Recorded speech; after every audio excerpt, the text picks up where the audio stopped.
The city of New York is a prime example of why socialist housing policies don't work, as the New York City Housing Authority was voted the worst landlord in the city.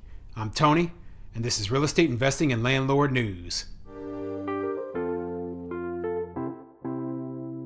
Alright, so I have an interesting article for you today, and it's coming out of New York City. Now, I've told you before that I am not a fan of socialist housing policies.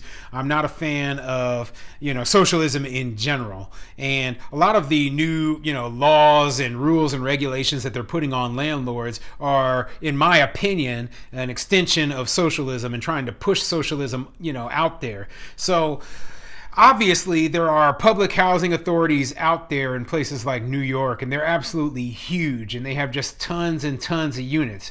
So it should come as no surprise to anyone that the New York City Housing Authority is one of the worst landlords in the entire country. And, right now, they've already been voted as the worst landlord within the city. And that's exactly what this article is going to be going over. So before I get into the article, though, go ahead, hit the like and subscribe button, maybe leave a comment down below, and let me know what you think. Do you think that public housing authorities are good landlords? I do not. Okay, we all know about projects. Okay, the housing projects of old, they've torn a lot of them down. There aren't that many across the country anymore, but I remember I grew up in Kansas City, Kansas, and housing projects were just awful. I mean, you think of the absolute worst privately owned apartment complex you have, and then multiply that by 2. Okay. And that's what it was like inside a housing project. Just crime and drugs and awfulness everywhere. I mean, the poverty was extreme. Everyone in there was so reliant and dependent upon the government. That's where the term welfare queen came from. And this is part of the reason why people like me, hate socialism so much, because we see what it created when we look at those housing projects. So, yeah, I am not a fan. And, it just shows just how bad it can be under a socialist system, okay? So, this article comes from Gothamist.com, and it says, "We are the new Flint.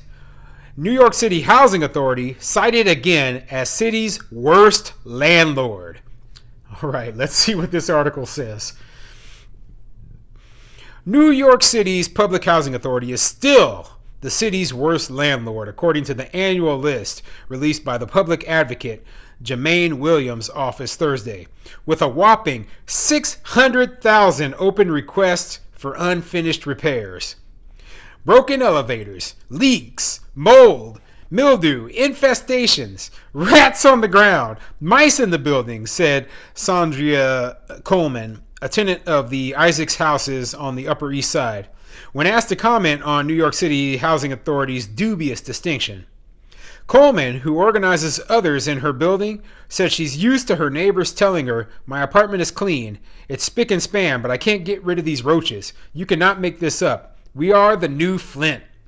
Yeah, and they're not going to be able to get these places in full working condition because, simply put, the Public Housing Authority, they are charging rent to their tenants, but they're charging below market rate rents. So the problem with that is that it creates an issue where it costs a ton of money to actually operate these buildings, okay? They don't make a profit. They will never make a profit. And, they're actually an expense, a huge expense. So, even the New York City Housing Authority has to limit how much repairs and maintenance, etc. they do when they're not making enough money to cover expenses. Okay, that's why I believe in for-profit businesses, because they have to operate, they have to make a profit. They have to make a profit. Their numbers have to work.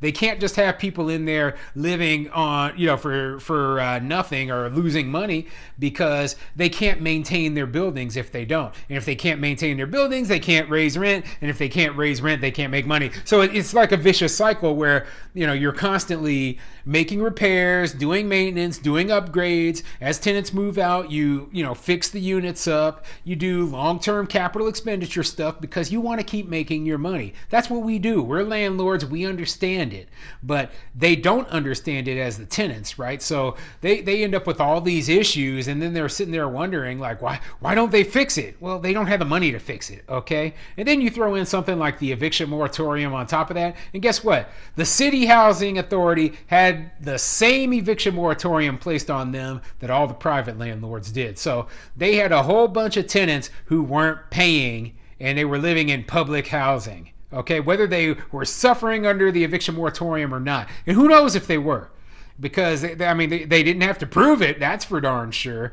I think I had read another article where it did mention that a huge portion, like 50% of tenants in the public housing weren't paying rent during the eviction moratorium. So, since the New York State eviction moratorium is still going on, that means there is almost no income coming in at all. So, yeah, basically the public housing authority is just, bleeding money. Yet these people are still complaining about all these problems. I don't blame them for complaining about the problems, but, simply put, they have to expect very, very little when they're getting such a huge subsidized rent or they're not paying any rent at all. The chronically underfunded housing authority has been a stain on the de Blasio administration for years. Despite a federal monitor, a supposed state of emergency, a slew of investigations, and overhauled leadership, the dilapidation at city public housing, home to more than 500,000 New Yorkers, has continued to plague residents.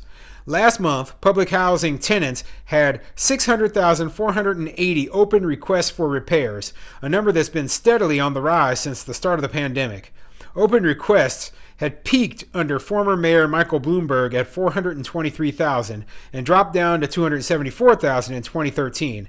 Data between 2013 and 2020 wasn't immediately available. Yeah, there's going to be a ton of requests for repairs. And, part of it is that the housing stock for public housing is ancient, okay? Nobody's building any new public housing. So these buildings are old as dirt, and stuff breaks when it's old. And like I said, if they're having budget issues or whatever, they can't expect any rental income coming in. So, what I would do if I was in, if I was king, okay, we'll just pretend like I'm king. So I would take all the public housing buildings, right, and I would sell them off one by one to private investors, okay? And I would allow those investors to operate the buildings under like the Section 8 program, right? But the rents, with the Section 8 only basically they would have to be able to make enough money so that they could actually, provide all the maintenance, all the, everything. So if they operated it under the Section 8 program, I believe that would be enough to make these places profitable for a private business. But, not 100% sure of that. Keep in mind, real estate prices in New York are sky high, okay? So I might be wrong. Section 8 might not pay enough to cover that. But I do think that private investors coming in, doing all the repairs, doing all the maintenance and everything are going to blow away the bloated bureaucracy of city government trying to be a landlord. The city is not a good landlord, okay? They don't understand the way that being a landlord works. And if they did, there wouldn't be these huge issues right now. Asked about the surge in work orders, Rochelle Goldblatt, a spokesperson for the authority, pointed to the more than $40 billion in funding the agency needs to renovate its 2,200 buildings. Work orders have increased because we are aggressively documenting every single thing that's wrong with our apartments, she said. This list is kicking New York City public housing yet again, when instead New York City Housing Authority needs to be funded and supported, and it conveniently takes the media attention away from the private landlords who need to be similarly held accountable. Well, here's the thing, right? They want to go after private landlords because they know that they are not doing right, okay? They know that they need to take care of their buildings, and then they're gonna, look what they're doing, the same thing. doesn't matter, okay? You're supposed to be the prime example of what's right and what's wrong, and you're instead the worst landlord in the entire city, okay? And that's pretty bad, okay? This is, it's kind of a funny article to me because, you know, the same people who put all these restrictions on private landlords, and they got rent control, and, you know, they make it so hard for landlords to make any money. They make it so landlords can't evict horrible tenants who haven't paid in, you know, years. And then they want to point out the private landlords like they're the bad guys. What a joke, okay? So yeah, worst landlord in the city is the Public Housing Authority. Not unexpected at all. You know, this is what socialism gets you.